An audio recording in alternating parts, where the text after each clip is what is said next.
പ്രേക്ഷകരുടെ ശ്രദ്ധയ്ക്ക് Kerala vision cable നെറ്റ്വർക്കിൽ ഫ്ലവേഴ്സ് ഇനി മുതൽ ചാനൽ നമ്പർ 10-ലായിരിക്കും ലഭ്യമാകുക. പ്രേക്ഷകർ സദയം സഹകരിച്ചാലും. ഡൽഹിയിൽ അരവിന്ദ് കെജ്രിവാളിനും സിസോദിയയ്ക്കും ശേഷം ആം ആദ്മി പാർട്ടിയുടെ മുഖമാണിപ്പോൾ അതിഷി.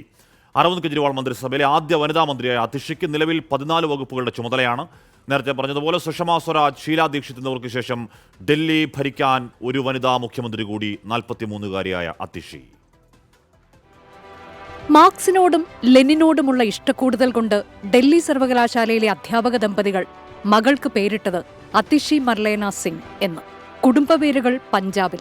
ഡൽഹി സെയിന്റ് സ്റ്റീഫൻസ് കോളേജിൽ നിന്ന് ചരിത്രത്തിൽ ബിരുദവും ഓക്സ്ഫോർഡ് സർവകലാശാലയിൽ നിന്ന് മാസ്റ്റർ ബിരുദവും. 2013-ൽ ആം ആദ്മി പാർട്ടിയുടെ നയരൂപീകരണത്തിൽ അതിഷിയും പങ്കാളിയായി. 2019-ൽ ഈസ്റ്റ് ഡൽഹി ലോക്സഭാ മണ്ഡലത്തിൽ ആദ്യ തെരഞ്ഞെടുപ്പ് പോരും. എന്നാൽ 3-ാം സ്ഥാനത്തെത്താനേ കഴിഞ്ഞുള്ളൂ. തൊട്ടടുത്ത വർഷം കൽക്കാജി മണ്ഡലത്തിൽ BJPയുടെ ധരംബീർ സിംഗിനെ പരാജയപ്പെടുത്തി ആദ്യമായി നിയമസഭയിലേക്ക്. ഈ സമയത്താണ് തന്റെ പേരിൽ നിന്ന് മർലേന സിംഗ് എന്നത് അതിഷി ഒഴിവാക്കിയത്. സർക്കാരിന്റെ വിദ്യാഭ്യാസ നവീകരണ പ്രവർത്തനങ്ങളുടെ പിന്നിലെ ബുദ്ധി അതിഷിയായിരുന്നു. പിന്നീട് അഴിമതി ആരോപണത്തിൽ മനീഷ് സിസോദിയയും അനധികൃത സ്വത്ത് സമ്പാദന കേസിൽ സത്യേന്ദർ ജെയിനും രാജിവെച്ചതിനെ തുടർന്ന് അതിഷിയും മന്ത്രിസഭയിലെത്തി. AAP മന്ത്രിസഭയിലെ ആദ്യ വനിതാ അംഗത്തിന് ചുമതലകളേറെയായിരുന്നു.